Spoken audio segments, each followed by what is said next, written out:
Yo, what up, mambo vipi mtazamaji? Kama vipi desturi ya kawaida, unajua tena tunaongelea mpango mzima wa meza ya Chipkizi ambao ni bonge la interview na kujia ndani ya Chipkiza Kaya kila Jumapili, ikiwa ni moja kwa moja katika mtandao wetu wa YouTube channel ya Radio Kaya na pia katika mitabendi zetu za Radio Kaya, ikiwa ni kipindi cha Chipkizi pale kuanzia mida ya saa 3 mpaka mida ya saa 4 ndio tunapata nafasi ya kuitazama meza ya Chipkizi. Wananiita Mwanafama Captain Louis, kama vile desturi ya kawaida, na kukaribisha tena kwa mikono miwili nikwambia welcome. Hivi ndivyo tunafanyaga na hivi ndio tunakuaga na nafasi ya kupatia nafasi ya kuwafahamu masuperstar. Wasiwaiti wa kesho, maana tayari washaingia kwenye line ya superstar. Kwa hivyo ni masuperstar wanaochipukia. Na hivyo basi leo niko na nafasi ya kupatia uweze kujua ni superstar gani ambao tutakuwa tunamuongelea. Na kabla tuende pale, kumbuka inaletwa kwako na Kaya Records, na hivi tunavyoongea Kaya Records wako na bonge la offer ambao linafanyika pale ndani ya Kaya Records.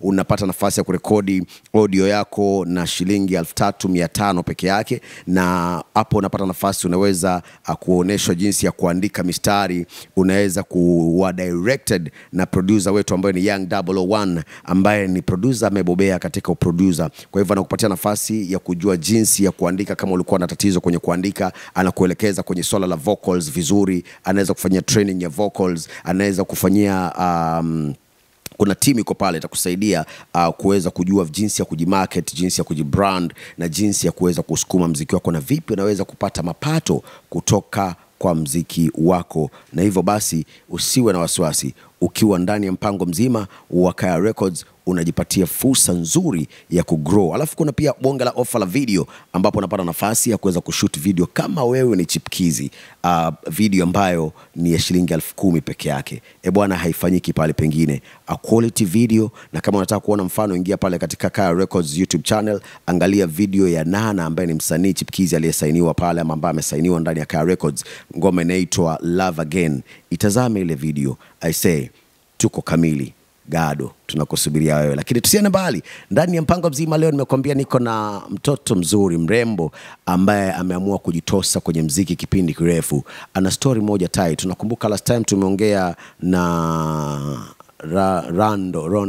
Ronda kutoka, anaitwa Kigogo kutoka Nakuru. Ilikuwa last Sunday na ilikuwa inspirational interview ambayo iliweza kutupatia nguvu ya ziada. Nafikiri ndio interview yangu ya kwanza kuwa ndefu zaidi kwa sababu ya storyline kali, na pia nikupatia nafasi ukaweza kupata kutoka kwa msanii ambaye alikuwa anajulikana kama nani, jina lake nalisahau, Tony kama sijakosea, Tony Lee. Tony Lee alikuwa na story ambayo ilikuwa almost the same na Ronda, and wote wawili walikataliwa na wazazi wa kiume, wakiwa wazazi wa kike wamewazaa katika udogoni. Tony Lee alikuwa mamake yuko primary I think, Ronda pia mamake alikuwa around 15-14, na wakakataliwa na wazazi wa kiume, na hapo ndio nguvu ya kujisukuma kama mtoto wa kiume ikatokea na wakafanya vizuri. Leo niko na mtoto mrembo, sijui kama na story kama hii ama ni zaidi, lakini usiende mbali. Wananiita Mwanafama Captain Louis, karibu kwenye meza ya Chipkizi, na moja kwa moja niko naye mtoto anaitwa Hani Mtriki. Mambo vipi? Poa sana. Moja kwa moja nataka nifahamu tu historia yako ya muziki. Umeanzia wapi muziki? Tumjue kwanza Hani Mtriki ni nani, ameanzia wapi, story yake ya muziki, ni kitu gani ambacho kilikufanya ukajijua wewe ni mwanamuziki, na inaendaje hii story? Karibu. Asante. Okay, story yangu ya muziki, naweza kuimba nikiwa primary school. So parade, kasi sijaimba, hawakujua kuna parade. Hata mwingine amke tu aimbe utasikia hapana. Lazima atuimbie hata kama ni chorus moja then tuende class. Hivyo ndo nilianza. Yeah. Na jina Hani Mtriki linatokea wapi? Je, lilikuwepo wakati uko shule? Na shule kama ulikuwa unaimba walikuwa wanakuitaje? Maana kuna nicknames zilikuwa za shule. Je, jina lako linatokea wapi? Na pale shule wewe ukianza kuimba ulikuwa unaitwa nani? Okay. Shule majina yangu kamili saa ya kuzaliwa ni Joan Mary Ndinda. But saa shule walikuwa wananiita Hani. Okay, nilijipea hiyo jina then watu akaipokea. So hata ilikuwa vingumu kuniita Joan. Hii ya Mtriki nayo ilitoka na mamangu. Kuna siku mimi na brothangu tulienda kuogelea mtoni. So vile mamangu alituuliza kwa nini mlienda kuogelea na mara mingi mimi waambia mitoni si kuzuri kule. Sasa mimi nikapanga story yangu nikamdanganya. Akaniambia unajua kila saa wewe unakuanga tu mtriki wewe. Kila saa mambo yako yote ni tricky, so ni mtriki. Sasa hiyo jina ilitokea hapo. Yeah. Pengine nifahamu tu kabla uanze kuimba shule, ni kitu gani kilikusukuma ukajikuta unaimba pale shule? Na sio watoto wote uaga wakakamava labda kusimama mbele ya parade na kuimba. Ni kipi ambacho kilikuinspire kikakufikisha wewe una uwezo wa kusimama mbele ya parade na kuimba? Na je, katika familia yupo mtu ambaye anaimba? Okay, chenye kilinisukuma niimbe huo wakati nikiwa primary ndio naitwa huyu wa Tanzania Rose Muhando ndo alikuwa anajulikana. Alafu saa nyimbo zake zilikuwa tamu, so mimi nilipenda kuimba juu yake. Yani hadi nilikuwa nahiga hiyo sauti yake pale nikiimba pale parades. Sawa. Mambo ya kwetu kuna mtu anaimba, hawaimbi lakini wanacheza ngita. Babangu na babu yangu hao ni watu wa gitaa, na vile niliwaambia mimi naweza imba, niambia hakuna shida. Mimi hata waleo baba yangu ndio anakuanga mtu wa kwanza nikitoa ngoma, ndio anakuanga wa kwanza kuona muziki wangu, na naambia tu vile naendelea. Walikuwa wanapiga gitaa babu yako na baba yako, hiyo ni kumaanisha kwenye bloodline kuna muziki. Walikuwa wanaipigia wapi? Tu nyumbani. Wanaweza sikiza muziki wa muziki fulani then wapige vile tu anapiga kabisa, wapige wakiimba. So mimi nilikuwa napenda, hata mimi bado naimba, wakipiga naimba. Hawajawahi husika kwenye bendi yoyote? Hawajawahi husika kupiga kwenye labda hata katika tamasha lolote? Ilikuwa ni practice yao ya nyumbani. Na je, wewe mwenyewe ushawahi kuhusika kufanya muziki na kumhusisha babako kama mpiga gitaa? Okay. Hawajai kuwa na band yoyote ama nini, but wangependa wakuwe nayo. Lakini mimi vile saa babangu amelelewa pia walikuwa watu wa chini, unaona? Walikuwa watu wa chini, so wangeweza kwenda kupiga. Then mimi ile tu heshima, singependa babangu apige gitaa hapo naimba. Singependa kabisa. Singependa. Okay, zile wanapiga ni zile za mbenga. Na mimi sasa sifanyi benga hizo. Sasa turudi, ushatoka shule, umeingia katika maisha. Safari yako sasa ya kuingia studio kurekodi ilikuwa vipi? Hebu tuelezee the scenario. Labda kulifanyika nini, then nini kafuata, then ipi kafuata ndo kajikuta sasa hivi umeanza kurekodi. Nakumbuka tukiongea kabla tuanze kurekodi ulikuwa unanielezea story fulani ya kwamba ulianza biashara, kukaenda hivi mpaka ukafikia kwenda Saudia nini na nini. Hebu elezee hiyo story mpaka unafikia unaanza kurekodi. Okay, vile nilimaliza shule, that is form 4. Mimi for real sikuendelea juu pia hiyo mapato nini. Alafu nilikuwa mdogo sana, nilimaliza like na 16 years. Vile nilimaliza juu saa mamangu obviously anaona mimi ni mtoto. Ananiambia unajua nini wewe?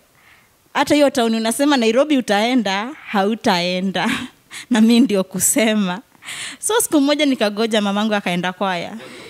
Mimi ndio first born. Actually alinipata na 14 years.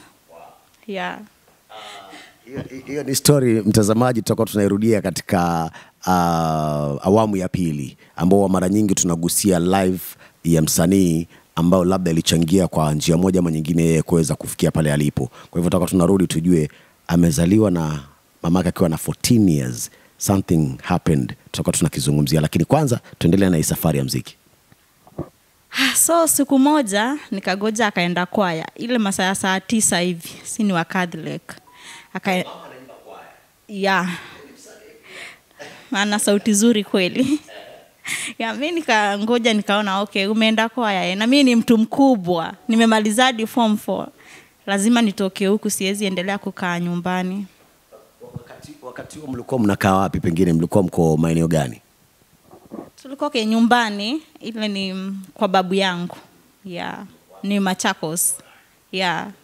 So mimi vile alitoka akaenda kwaya, nikaingia nikapaka haraka, na nikaoga. Tulikuwa na kazini yangu huko, hata hakujua nikitoka. Nilitoka na sikufuata right way kwenda Nairobi. Nilipitia njia nyingine na tunatumia boat. Nikaenda kuchukua gari zenye zinatoka Mwingi. Sasa sikutumia Thika Road. Mimi nikaenda nikafika na nikazima simu. Wakanitafuta like wiki moja. Nikaona okay, acha niache kupea mama stress, acha tu nimwambie mimi nilitoka. Nikampigia akaniambia unajua vile tumekutafuta hata umenipea stress. Mimi nikamwambia pole basi nisamee, acha tu nikae huko. Ngoja nikuulize, umetoka nyumbani, umeingia Nairobi. Nairobi umeenda kwa nani? Umeenda kuanzia wapi?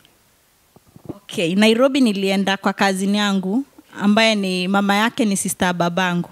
Na nikawaambia asiseme kitu, wasiseme hata wameniona, na ni wasichana, walikuwa wasichana wawili ma sisters. So walinificha, for real walinificha. Yeah. Okay, after hapo so akaniuliza unaweza fanya nini? Unaweza fanya kazi ya nyumba? Nikamwambia hapana, mimi sijasoma nikuwe sitaki kazi ya nyumba.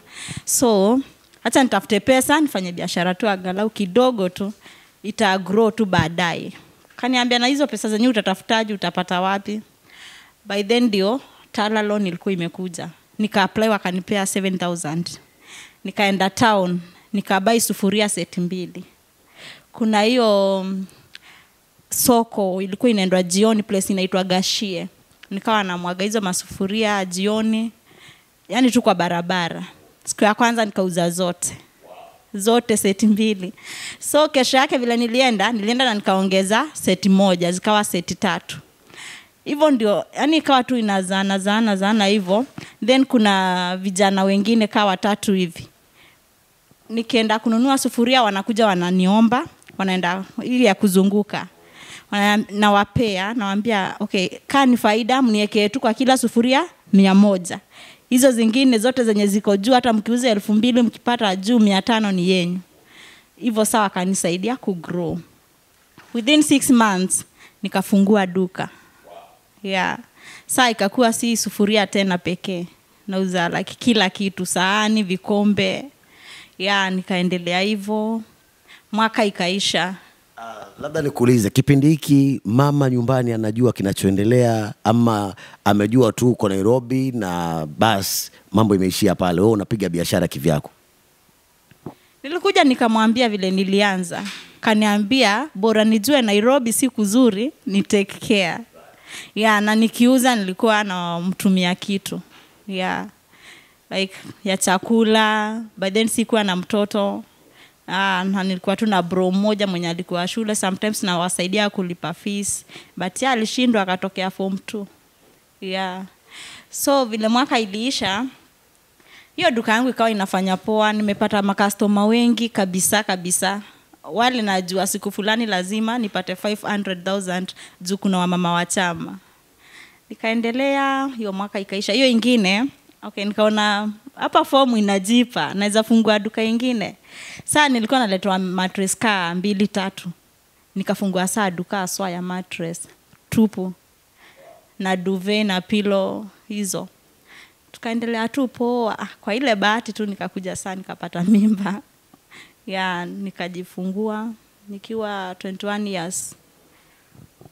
Pengine tu nitake kujua duka ya vyombo na duka ya mattress zote zilikuwa zinaweza kukupatia kama pesa ngapi kwa mwezi? Okay, sales pekee per month nilikuwa nauza like 1.2 1.3, so faida unapata uko hata na like 200k. Yeah, ilikuwa kazi nzuri. Yeah. Okay, ila nilipata mimba ikakuwa it's like inanisumbua. Kimshoe okay, nikaenda nikajifungua vile masiku zilifika. Nikafanywa operation, hiyo ilikuwa 2017. Kufanywa operation mtoto alikaa siku 3.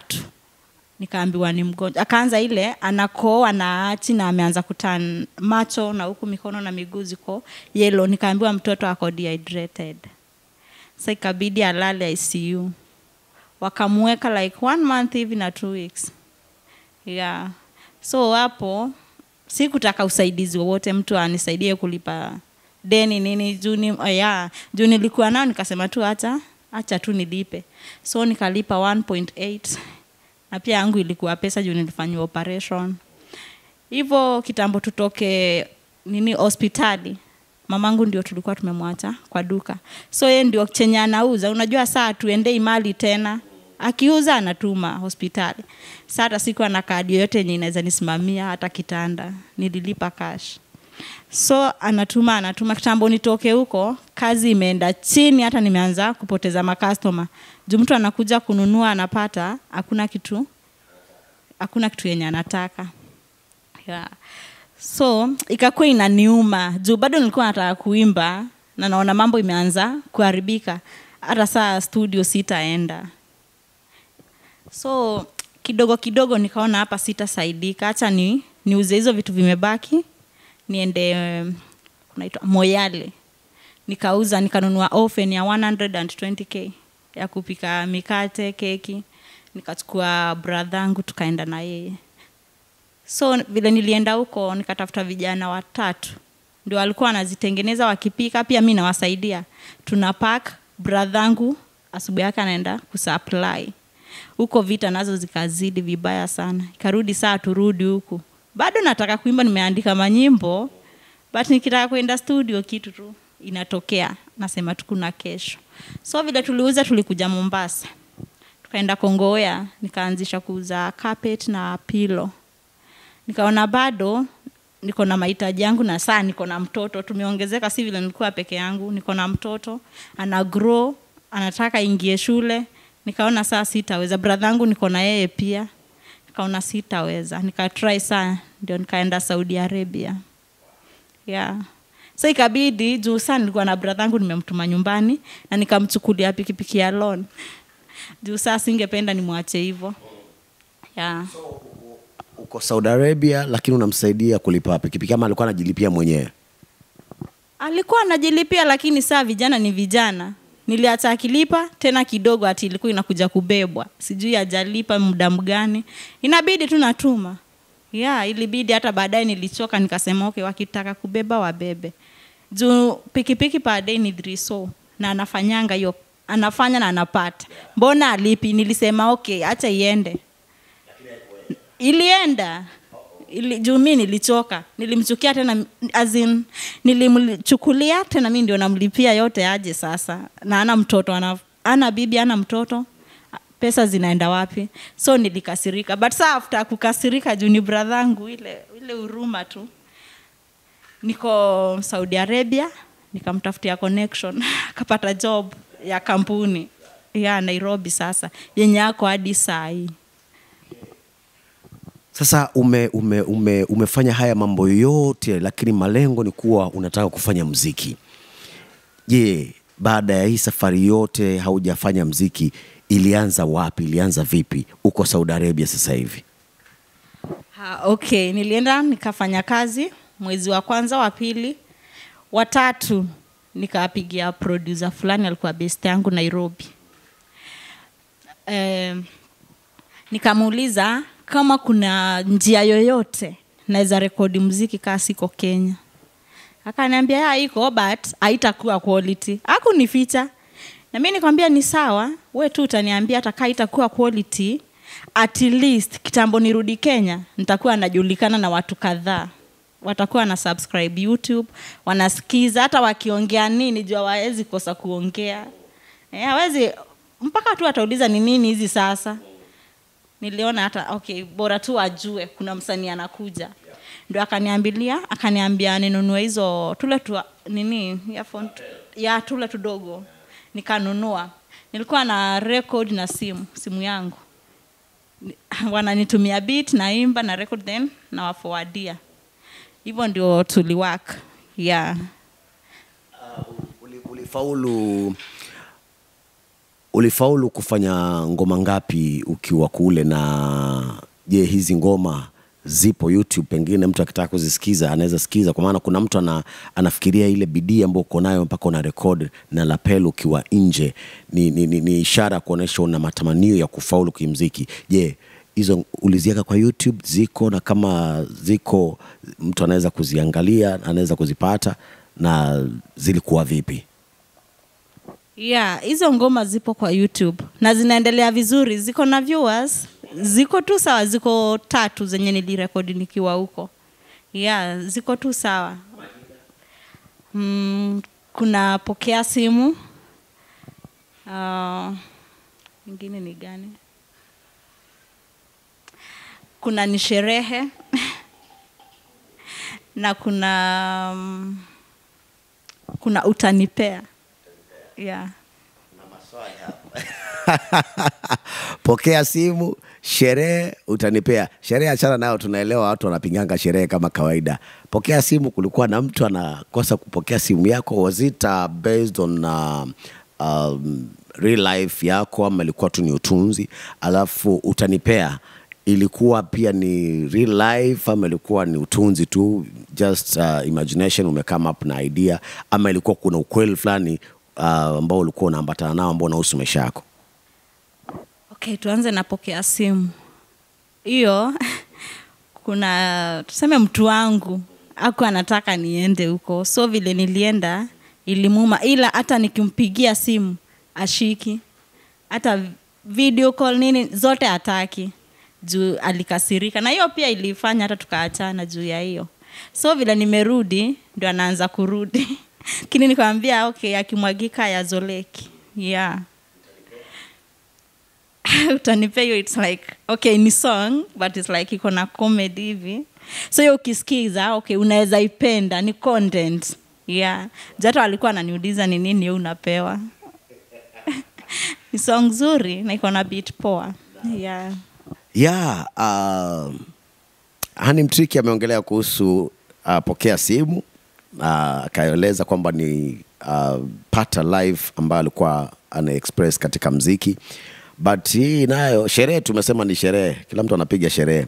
Hii ya Utanipea amesema ni comedy na akaiachia pale. Utaenda kwenye mtandao wa kijamii pale YouTube channel yake uweze kutazama ndio ujue je alikuwa anamaanisha nini na ilikuwa namna gani. But kuna part najaribu kuiweka kwa ajili ya mabinti wetu ambao wanakuaga na mentality ya kuwa mimi nakuwa nipate mwanaume mwenye hela anioe. Tumeona jinsi alivyoanza na 7,000 and from 7,000 akaweza kufungua paka maduka mawili aliyokuwa anampatia more than 1M a month, and this is very wonderful kwa mtoto wa kike kujituma kiwango hicho.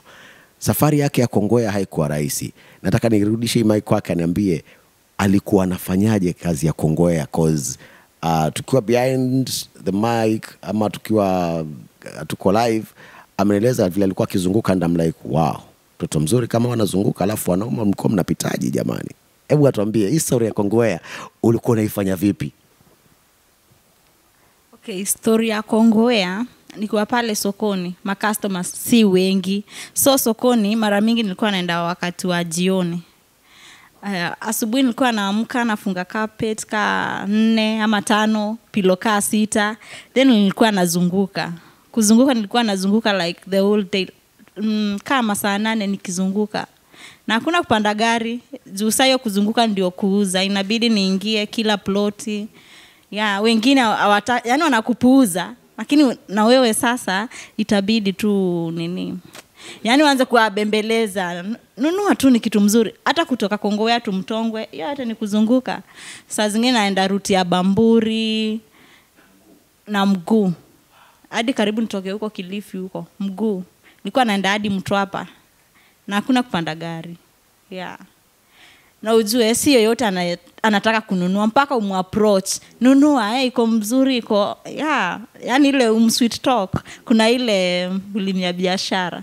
Yeah. Na katika kipindi hiki chote hakuna wanaume walikuwa wanakusimamisha wanakuambia you know hizi wacha mimi nitakufungulia pale ukae, nataka tufanye hivi na hivi na hivi, like wanakuwa surprised, a beautiful lady like you unakanyaga mguu unachoka the whole day and they are there. Ulikuwa ukutana na cases kama hizi? Nilikuwa napatana nazo mingi, tena mingi. Yeah, so unaweza ona mtu amekuja amesimamisha hata gari, ananiita, ananisalimia, unauza nini? Namwambia tu hizi vitu nimebeba. Namuuliza naweza kukuuzia? Naambia ya unaweza niuzia. Wengine walikuwa nawauzia like okay, amenunua but ni ile huruma ile. Then ananiuliza, wanaanza story sasa. ati saa mimi naishi peke yangu, huwezi taka ukuje tuishi nikusaidie nini, na mimi namwambia hapana, siku after that. Yeah. Ni kitu gani kilikuwa kinakusukuma to that extent? Because I understand a lot of ladies ama ladies wengi huwa opportunity kama hizi hawaziachi. Ni nini kilikuwa kinakufanya mpaka na kuwa mgumu na hili swala la kusema mimi sitakubali kuchukuliwa na mwanaume, wacha ningangane na maisha yangu? Okay. Nilipewa heartbreak. Ya saa huyu mtu nilipata mtoto naye. Huyo ndio alifanya sasa mambo ya wanaume tena staki. Alafu sana nilikuwa najua kujitafutia. Ikakuwa ni kitu imeingia kwa damu. Staki ati nianze kuzoea mwanaume. So nikifikiria vile nimetendewa. Alafu mtu tunapatana kwa barabara hivi aanze kuniambia aende anioe. Naona hiyo haiwezi make. Yeah. Bwana mtazamaji, nafikiri tutakuwa tunamalizia awamu ya kwanza hapo. Imekuwa ndefu kiasi, lakini nafikiri hata wewe mwenyewe umeifurahi, imekuwa tamu. And hii iwe kwa mabinti wote, ile swala la natafuta mume mwenye pesa and all that, ndio mara nyingi unajikuta umejipata pale sipo. Yaani unajipata maisha ambayo sio yale ulikuwa ukitarajia. Sio wanaume wote wenye hela watakuweka vizuri. Wengine watakuwa na kutumia wakudump, kesho uanze kuhangaika. Jitafutie hela yako. Mimi na watoto wa kike kwa nyumba na wapatiaga advice every day. Nawaambia simama na biashara yako niliyokufungulia, iwe biashara kubwa, ujisaidie, mwanaume atakuheshimu. Lakini ukijiendea tu kimaembe, dark, tall, handsome, rich, unaumia. But anyway, naitwa Mwanafahamu Captain Louis, ni Meza Chipkizi. Tutakuwa tunarudi na couple of minutes, usiende mbali. Hivi ndivyo sisi hufanyaga kila Jumapili. YouTube channel ya Radio Kaya inakupatia nafasi ya kuwatazama wasanii hawa ambao wengine wao wako na inspirational stories, na pia katika mtandao katika mitabendi zetu za Radio Kaya, kipindi Chipkiza Kaya Jumapili kuanzia mida ya saa 3 mpaka saa 4. Right. Karibu katika awamu ya pili. Kama vipi hivi ndio tunafanyaga ndani ya mpango mzima, ni Meza Chipkizi ndani ya Chipkiza Kaya, na hivyo ndivyo inakuaga kila Jumapili inapogonga mida ya saa 3 kama na dakika 5 hivi ama dakika 10, unapata fursa ya kuitazama live katika YouTube channel yako, na pia at the same time unaweza kuisikiza kwenye redio katika mitabendi zetu za Radio Kaya. Bwana, wananiita Mwanafahamu Captain Louis, the real ego. Ndivyo tunafanyaga kama kawaida, usijaribu kunipoteza, maana ndivyo tulivyo katika mpango mzima wa kuinua vipaji. Mimi usemaga na deal na masuperstar wanaochipukia, sitasema ni wasanii chipukizi, hapana. Na hivyo basi ndio nakuwa na nikutaarifu tu, imethaminiwa na Kaya Records, na kama ninavyokuambiaga ama nakupatia habari hizi kwamba Kaya Records, as we are talking, kuna bonge la offer ambalo linakupatia nafasi ya kurekodi audio yako na 3500, na hapo unapata audio moja quality sana. Kitu ambacho nitakwambia ni kwamba producer wetu ambaye anaitwa producer Lamek, ukipenda Young 001, yuko pale, ni muimbaji, ni mtu ambaye anajua kutrain vocals, anajua kukusaidia kuandika, anaweza team nzima ya Kaya Records anaweza kusaidia kufanya branding. Vipi unaweza kujifanyia branding, unaweza kujimarket, ukajipatia revenue kupitia muziki wako online na vitu kama vile. Ni vitu utaweza pia kuvifunzwa pale unapokuja kurekodi ndani ya Kaya Records. Kitu kingine ambacho nitakwambia ni kwamba tuna shoot videos ndani ya Kaya Records, na hiyo Kaya Records inakupatia fursa sasa hivi wewe msanii chipukizi urekodi video yako na shilingi 10,000 peke yake, yani 10,000 quality video. Ninakupatia mfano, ingia katika YouTube channel ya Kaya Records, angalia pale kuna video ya Nana ambaye ni msanii chipukizi amesainiwa ndani ya Kaya Records, inaitwa Love Again. Ni mfano wa video ambazo zinafanywa ndani ya Kaya Records. Tusipoteze muda, tuko na Hani Mtriki, na Hani Mtriki bwana amenipatia story moja tight sana. Kabla turudi tena kwenye muziki sasa rasmi, kuna ngoma 3 amefanya akiwa Saudia. Amezifanya na lapel na simu yake, zinarekodiwa. Labda ziko quality kama unavyo expect, ndio kazitazame. Tumetoka kukuambia kwamba ngoma moja inaitwa Wapokea Simu, ambayo inahusu real life ambayo alikuwa anapitia. Ngoma ya pili ni Sherehe. Ngoma ya 3 Nipe ama Utanipe. Yes I. So tutakuwa tunarudi sasa hivi tuangalie muziki ambaye alifanya alivyorudi Kenya. Lakini kuna story alitaja pale, ningependa tuigusie. Anazaliwa na mamake akiwa 14 years, yani mamake akiwa 14 years. Kulikuwa kuaje labda? Then after pale wali survive vipi? Labda tuelezee story kwa kifupi tu. Okay, after mamangu kuniza 14 years, sasa ilibidi akue drop out. Yeah, alikuwa secondary. Form 2. Yeah, pia alikuwa amesoma na haraka. Yeah, kini mambo utokea. So ikabidi akae nyumbani. So the same man, yule ni babangu. Mamangu akiwa na 16 tena akapata bradhangu. Akamzaa akiwa na 17. Tangu hapo saa si kwetu tuko tu hivyo wawili. Ajai tena saa ile ilibidi hadi saa wawane. Dad mwenye hata wa leo tuko naye. By then mama yuko 14. Dad alikuwa form 3. Alikuwa form 3. Wote walikuwa wanafunzi. Na safa ni nafa wakuwa wapande moja. Mamangu alikuwa like place inaitwa Kangundo.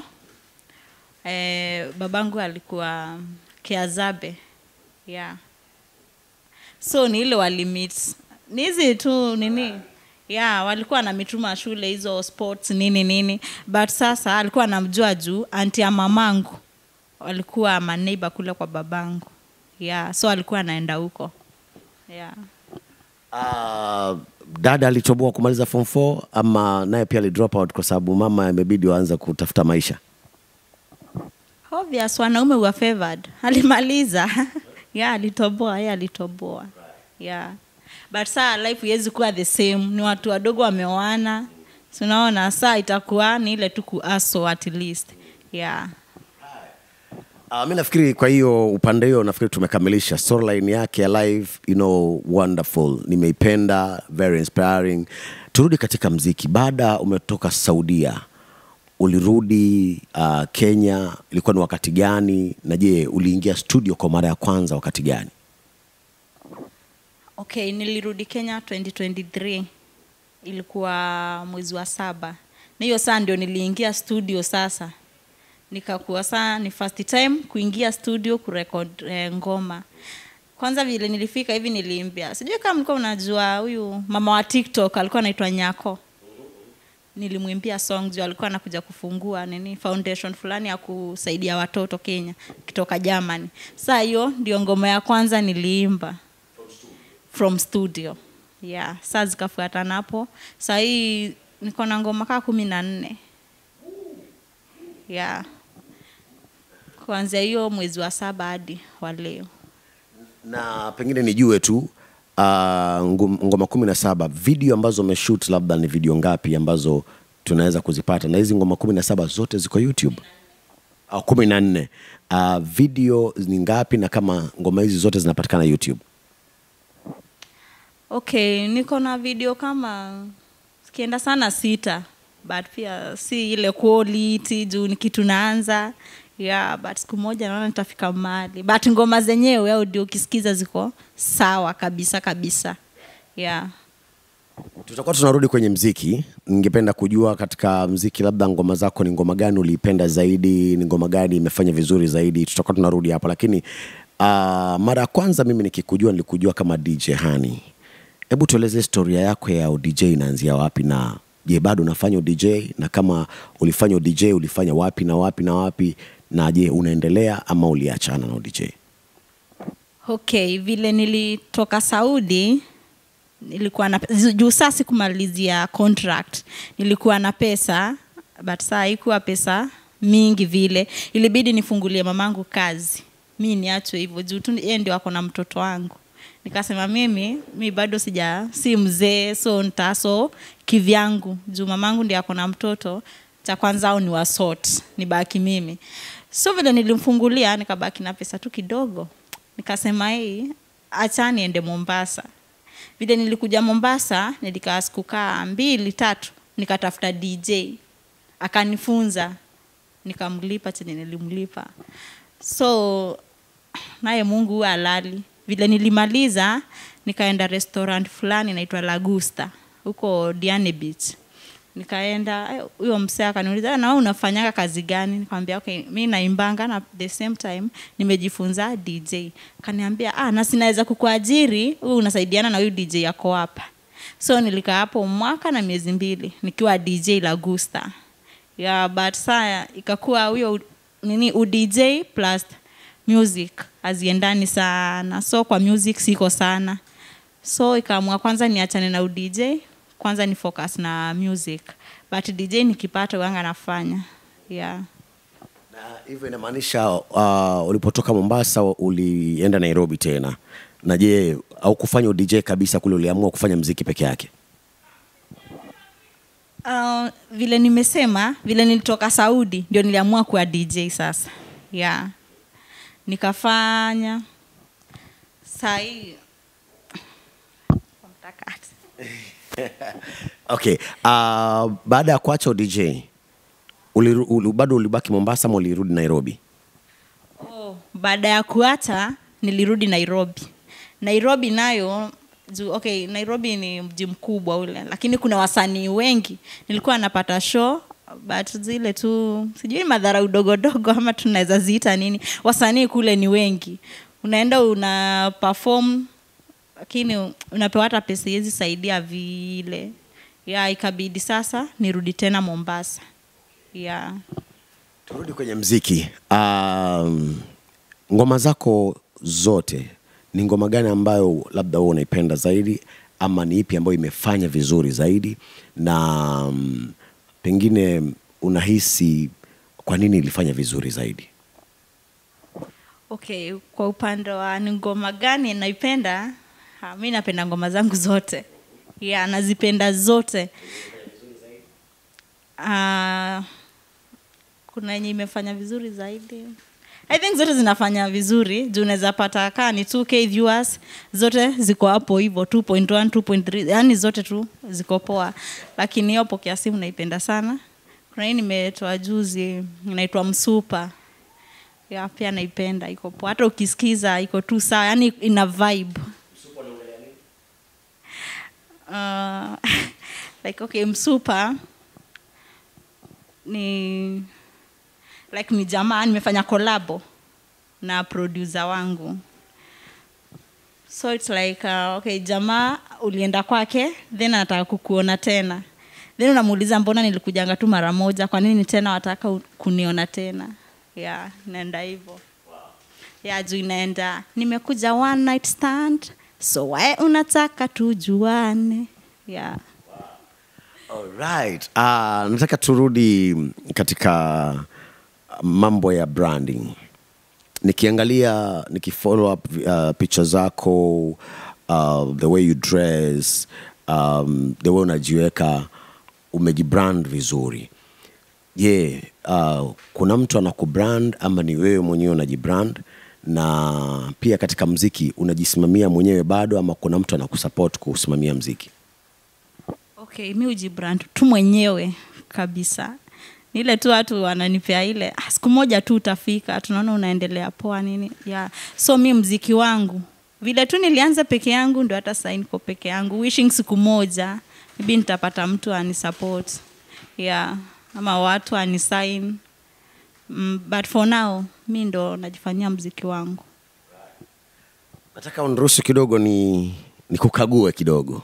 Tuanze na swala la tattoo. Una tattoo kadhaa. Kwenye picha nimeziona zingine na imani labda sitaweza kuziona. Lakini una tattoo ya rosari ambayo mtu asipojua anaweza fikiri umevaa rosari kwenye shingo yako. Alafu una tattoo ya stars ambazo zimezunguka kwenye mkono. Una tattoo ya jina ambayo sijui ni jina.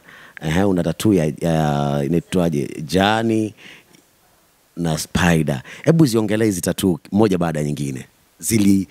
Inspiration yake ni nini? Zilikuja kivipi? Mbona ukachora hii? Maana yake ilikuwa nini kama hivyo? Okay, tunaanza na rosari.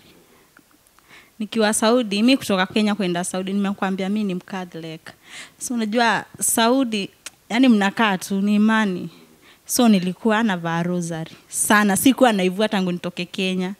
Hata hii nilichorewa nini Saudi. Na Mkenya hata. Nikaona hata nichore ikae tu hapo permanent yani. Okay, kuna hii ni maandishi inaandikwa without struggle there is no progress. So na struggle nimestruggle na maisha. Hizi star, hii ni star alafu hii ni jina langu, real name. Ile okay, me for myself I believe I'm a star. Mimi ni star. Butterfly inamaanisha beautiful. Hii matawi ni nature. Hii spider pia ni nature, unajua inatia bidii. Yeah, hizi ni nature. Yeah. Hii ni jina ya mtoto wangu, Adela. Yeah. Nikitazama tattoo zake zinaelezea maisha yake. Kuna maisha ya dini, kuna struggle ambayo iko hapa hivi, kuna spider ambaye ni bidii zake. Spider hata utoe ile web yake kesho atatengeneza nyingine. Kuna jani ambao at the end of the day, hii ndio nature tunaishi. Majani na miti ndio yanatupatia oxygen na sisi tunapatia, so ni nature. Then kuna stars ambayo yeye ni superstar, butterfly, yeye ni mrembo, jina yake iko pale kwenye stars na mtoto wake. Nice one. Okay, nafikiri tutakuwa tunakwenda break tena, tuje tumalizie tujue tunaupataje muziki wake na malengo yake ni yapi. Kuna kitu labda ningependa kumuuliza, ni kitu gani kinamuinspire anapoingia studio? Ni nini ambao inampatia motisha kuandika? Je, ni live ama ni matukio? Je, huwa anaandika pale pale ama anakaa na beat akiandika, ama anaendaga studio akiwa tayari ashaandika anatafutiwa beat? Kuna hiyo scenario. Right. The final round. Wanasemaga raundi 3. Hata ukiingia kwa kwingine raundi 3 inakuwa gani moto. Na hii basi ndio raundi ya 3 tunamalizia. Tuko na Hani Mtriki, kumbuka ndani ya meza ya Chipkizi. Hii ni show ya Chipkiza Kaa, inaletwa kwako na Kaa Records. Bwana, sehemu ambayo unatengenezwa muziki mzuri, unapata nafasi ya kupata production quality na video quality. Offer iko pale, na kama vipi kabla ni sign out nitakuwa nakueleza tena jinsi ya kuweza kuipata hii offer kwa urahisi, unaweza kuingia wapi. Na kama wewe ni msanii na uko pale unatazama hii show na unatamani pia uweze kuja kwenye meza ya Chipkizi, the best thing you should do ni kuingia tu pale katika inbox za Kaa Records, either ni Facebook pale. Kuna watu watakuhudumia pale, hata kama ni Facebook inbox, useme pale mimi ni msanii natamani kuja kwenye interview ya meza Chipkizi, na mimi pia niliona hii interview ikanipunga na mimi natamani kufika. Utaweza kufika, ijalishi unatoka wapi. Kumbuka Ronda alitoka Nakuru na akaweza kufika hapa. Wewe hata uwe Mandera una nafasi ya kufika na kuja kufanya interview. Kwa wale ambao ni wasanii Chipkizi, una nafasi ya kutuma muziki wako kupitia muziki@radiokaa.co.ke. Tutaushughulikia na utausikia hewani. Kuna mizani ya Chipkizi, jipatie nafasi uisikize. Huwa inakuwa kuanzia saa 3 kumradhi, huwa inakuwa kuanzia saa 3 mpaka saa 4. Interview ni saa 4 mpaka saa 5. So narekebisha hapo. Awali nilikuwa nimesema interview ni saa 3 mpaka saa 4, but interview ni saa 4 mpaka saa 5. Mizani ya Chipkizi ndio saa 3 mpaka saa 4. So tunaanzaga na introduction ya show, vitu 1 2 3 pale. Kuna gumzo kitaa hadi kitaa, tujuliane mitaa inakuwa vipi. Awamu ya pili tunaingia kwenye mizani ya Chipkizi, tunapigia kura wasanii 3 ambao watavuka ingia Kaa Flavors. Then saa 4 mpaka saa 5 unapata fursa ya kuitazama interview na kuisikiza the same time, na hivyo ndio tunafanyaga. Wananiita Monofama, Captain Louis the Real Eagle. Ndani ya nyumba niko naye super mmoja mrembo sana, anajulikana kama Hani Mtriki. Hani alilipata akiwa shule, yeye mwenyewe kaamua kujitahani, maana alikuwa anatumbuiza parade. Bila yeye parade haiwezi songa, watu wakaenda darasani. Alafu Mtriki mamake kampatia ile jina kwa sababu alikuwa Mtriki kidesign. Bwana, usiende mbali, acha tuangalie mambo yanakwenda namna gani. Tunarudi kwenye swala zima ambalo ni la nini ambao kinamsukuma kufanya muziki, inspiration yake na kuwa wapi. Pengine nijue tu kabla hujafanya muziki ama hujaenda studio, je, huwa unaenda unarekodi ngoma ambao umeandika, ama unafikanga studio producer anakupatia beat na unapata inspiration, ama huwa unakuanga na storyline fulani, mimi round hii nataka kuimba hii, wacha niandike alafu nitengezewe beat? Huwa unaienda vipi na ni kipi ambao kinakusukuma kuandika ule muziki? Okay. Mimi hata sana nikilala hapa masaa asubuhi naweza sikia tu, it's like ni ndoto lakini sioti. So naweza sikia muziki umekuja tu kwa akili. Na saa hapo ikikuja inabidi niamke haraka niandike. Juu nikitake time itaenda. Sivyo ndo muziki wangu kuja. Haya, alafu pia I think niko na talent. Juu tunaweza enda studio, producer aniweke beat na come up na something.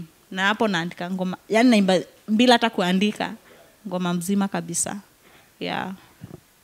Katika muziki lazima kuwe na challenges. Labda ni challenges gani ambazo umepitia katika muziki kufikia sasa hivi na unahisi unazi overcome vipi? Kasa hivi vile sasa sina kazi ni hiyo kuaso. Sometimes naweza kosa kwenda studio juu sina pesa ya kurecord. Yeah, hivyo tu. Pesa tu. Yeah.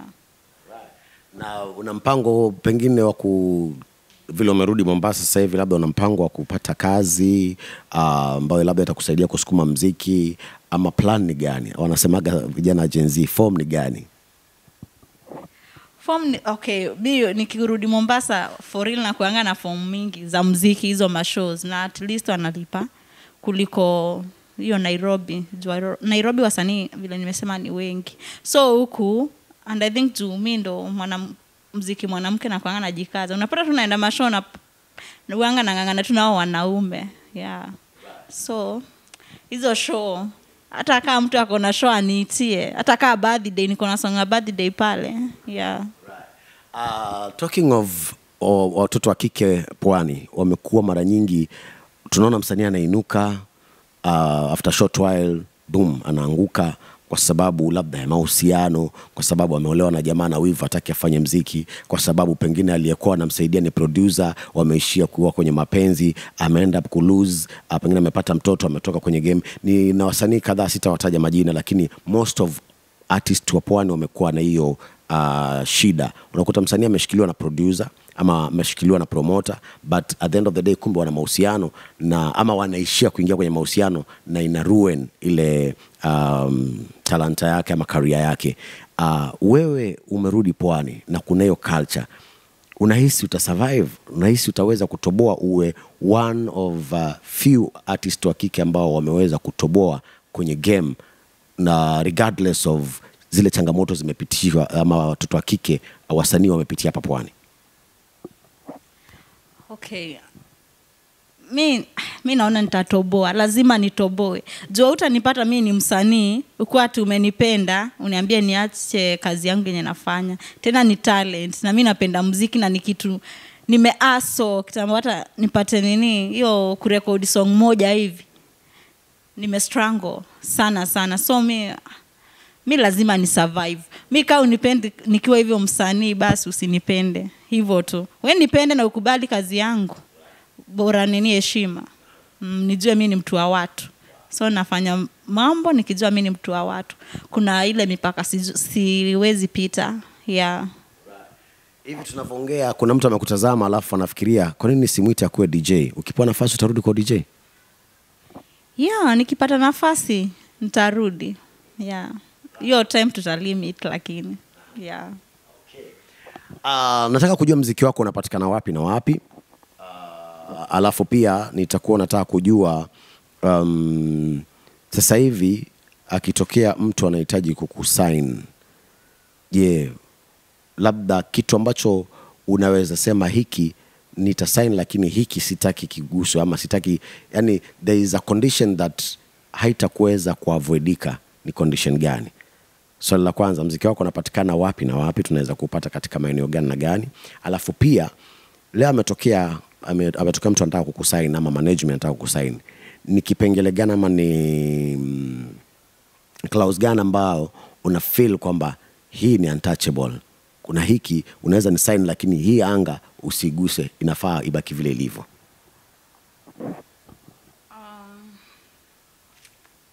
Kwa tumeanza na gani kwanza? Okay, muziki wangu YouTube niko najiita Hanim Tricky. Ukienda Mdundo iko bado Hanim Tricky, na kuna app nyingine inaitwa Kamba Music. Yeah, bado iko hapo Hanim Tricky. Yeah. Hiyo mambo ya kusainiwa sasa mwenye atataka kunisign tutaongea ajue tunaweza endana ama tuwezi endana. Yeah, hiyo tutaongea. Yeah. Kuna platforms kama vile Mdundo, Skiza, kuna iTunes, kuna yani ziko nyingi tu zile za streaming. Kwa nini mbona hujaamua kuuza muziki wako sehemu ile, wakati wasanii wengi sasa hivi wanapata mapato upande ule? Okay, like me, okay, wanamuziki nao sijui ni roho mbaya, sijui naweza sema nini, like vile nimesema mimi ndio najisimamia muziki wangu nini. So hata wengine ukiwauliza ni wapi pengine unaweza join, hawakuambii. So bado nataka mtu wa kunielekeza ndio ngoma zangu ziwe pale. Yeah. Okay. Basi kwa sababu ya hiyo ina maana kwamba mimi nitakuwa nakupatia fursa ukitoka kwenye hii interview tuweze kufika Kaya Records pale, kwa sababu ndani ya Kaya Records wanakueleza, wanakudirect, wanakuambia unaweza ingia katika mtandao huu. Kwa mfano kuna DistroKid ambayo imebeba streaming channel kama zaidi ya 12. Unapata pale zote hizo ambazo nyingi ziko pale, then pia channels zingine za muziki and a lot of other things. So hata wewe mtazamaji na msikilizaji wangu, iwapo unahitaji, wewe ni msanii unahitaji kujua jinsi ya kuuza muziki wako, Kaya Records inakupatia hiyo opportunity. Ingia inbox ya Facebook ya Kaya Records, ongea na wahusika pale, watakwambia kama unaweza kuja kule ama pengine mtaongea online, uelekezwe jinsi ya kuweza kuuza muziki wako katika streaming nyingi. Maana the more una stream muziki wako ulimwengu mzima, the more unatengeneza pesa. Imagine wakati mmoja nilikuwa na interview msanii mmoja wa Bongo, anaitwa nani, kama CJ Melody I think. Kuna msanii nilikuwa na interview wa Bongo hapo nyuma kidogo, na muziki wake umestreamiwa zaidi Ulaya kuliko Kenya, kuliko Bongo kwao. And kwa sababu ule muziki ameuimba na ameweka subtitles.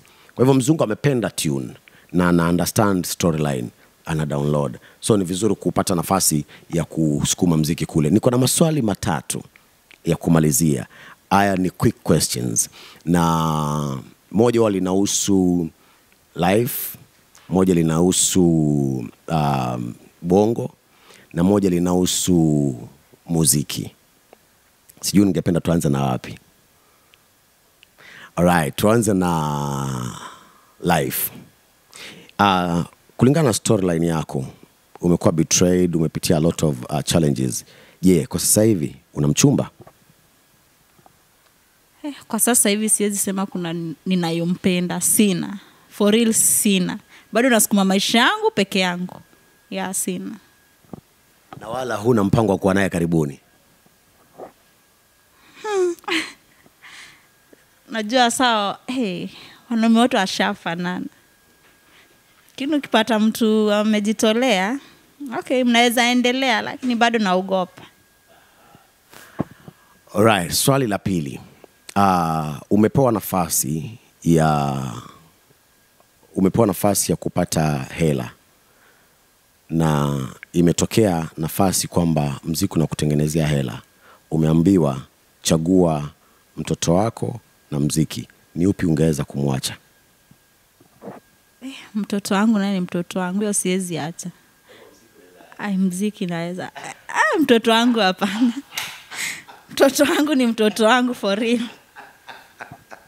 Alright, hiyo nilijua watu wataniambia mtoto wake, but nilijua inaweza kwenda namna hiyo. But the last question ambayo napenda sana kutumia initials, na initial ya leo ambao nataka tuizungumzie ni initial rahisi kabisa, na nimekuwa nikiuliza hii swali kwa sababu napendaga watu wajue. Last time nimekuwa nikiuliza FM ambao ni frequency module.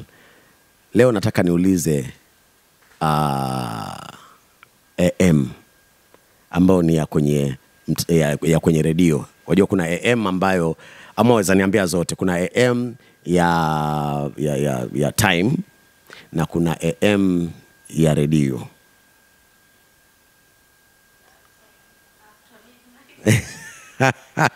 Aniambie ya time. AM ya time after midnight. Okay. I think maswali yote matatu ameweza kuyapata vizuri na ameweza kuyangamua. Bwana, mimi nataka nipatie tu neno lake kwa watoto wa kike. She is an inspiration to all ladies. Analipi la kuambia watoto wa kike? Umepitia life ngumu, umestruggle, umejisimamisha, na you are among the superwoman naweza sema nimekutana nao. What's your word to your fellow ladies? Okay, my fellow ladies, chenye nafaa kuambia, usitegemee mwanaume kwa kila kitu. Yeah. Usioleke ati juu okay, umepata shida kidogo, unaona ni kama maisha ingine, unaona yani umefika mwisho. Hiyo nayo ni uongo. Tunakoenda si kuzuri. Yeah, jifunze kujikakamua. Yeah. Tukimalizia, unalipi la kuambia mashabiki wako ambao wanakutazama? Utakuwa unaangalia direct pale kwenye screen. Unalipi la kuahidi? Na latest ngoma yako ni gani ambayo saa hii tunaiongelea? Nafikiri ni Msupa. Ni Msupa. Pengine uahidi what next, na alafu pia kuna swali nimesahau kukuuliza, kama ushawahi fanya collab, na kama hujawahi fanya collab, kwa nini hujaifanya collab? Yeah, nishafanya collab 2. Actually zote 2 ni za maproducer wangu. Anaenda kurecord, anaamua tu kunipea collab. Wanasikia hiyo ngoma na record iko tamu. Mtu ananiuliza naweza weka verse, namwambia ya unaweza weka. So na matumaini nitafanya collab pia na watu wakubwa wenye wanajulikana. Yeah.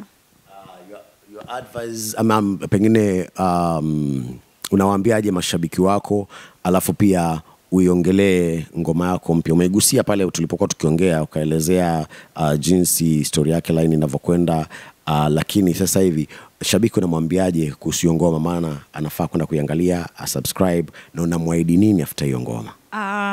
Mashabiki wangu nataka kuambia latest ngoma yangu iko like 1 month, inaitwa Msupa.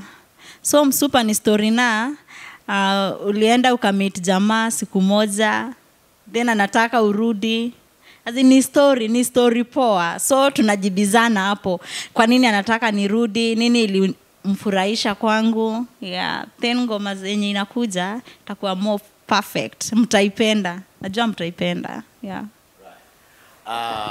Mimi mtazamaji nasema shukrani sana kwa kuweza kutazama, na mimi kitu nitakwambia, ingia katika mtandao wa YouTube. Mtandao wako wa YouTube unaitwaje, na pia kwenye mitandao yote tunakupata vipi ndio tuweze kukufuatilia? Okay, kwa mitandao yote najiita tu Honey Mtriki, which is honey, si ile honey ati honey ya asali. Ni honey, but hiyo jina honey means happiness. So inaandikwa HANI, honey, just simple, then Mtriki. Kila mahali mimi ni Honey Mtriki. TikTok, Facebook, YouTube, yani kila mahali Honey Mtriki. Okay, so tumfollow Honey Mtriki katika TikTok, mfollow pale kwenye YouTube channel yake, subscribe, comment kuhusu muziki wake. Mwambie muziki wake uko vipi. If there's a place ama kitu nahisi ukimwambia kitamsaidia, mwambie. Usiwe yule mtu wa ku-criticize alafu hauleti solution.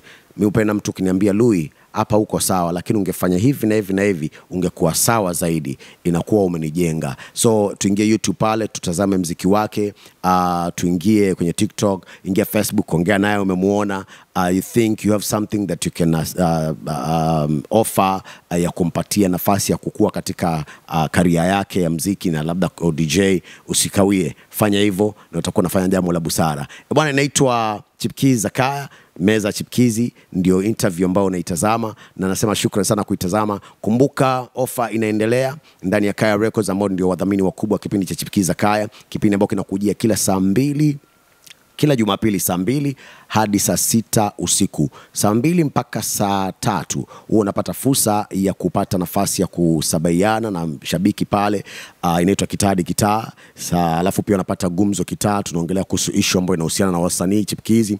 Then saa 3 mpaka saa 4 unapata nafasi ya kusikiza Mizani, ambayo ni tuseme kama 10 kali ambazo zinakuwa pale, tunaita Mizani ya Chipkizi. Unapiga kura, unavukisha ngoma 3 ambazo zimepata kura nyingi zaidi, zinaingia Kaya Flavors. Then saa 4 mpaka saa 5 ndio unapata nafasi ya kuitazama interview kwenye YouTube channel, at the same time unaisikiza kwenye radio. Alafu saa 5 mpaka saa 6 huwa tunapata nafasi ya kuzipitia zile kura.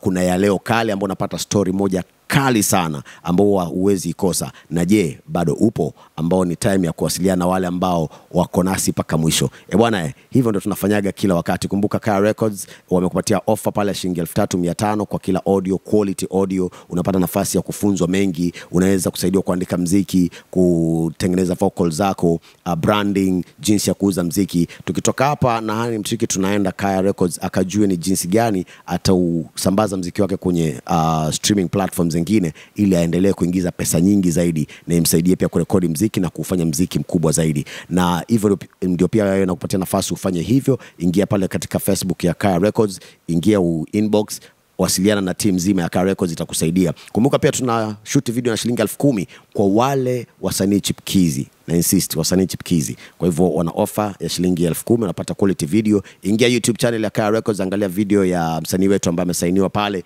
Kaya Records, anaitwa Nana. Angalia video yake ya Love Again, ni mojawapo ya video ambazo zimeshutiwa na Kaya Records, na utakuwa unapata nafasi ya kujua ni quality ina gani ambayo tuna deal nayo. Na hivyo ndio sisi watu tunafanyaga. Kutoka kwangu Mwana Mfalme, nasema shukrani sana, lakini pia nashukuru sana kwa story yako ambayo ni inspire sana. Ina inspire pia mtoto wa kike pale nje, na ukitoa mziki wako mwingine nina imani utatoka karibuni. Hakikisha umefika ili tuweze kupatia nafasi ya ziada. Na hivyo basi ndio sisi watu tunafanyaga. Karibu sana. Na tuzidi kuhakikisha kwamba tunaiboresha sanaa kwa kuipatia nafasi ama kumpatia nafasi msanii anayechipukia. Niite Mwana Mfalme, Captain Louis. Adios. More love.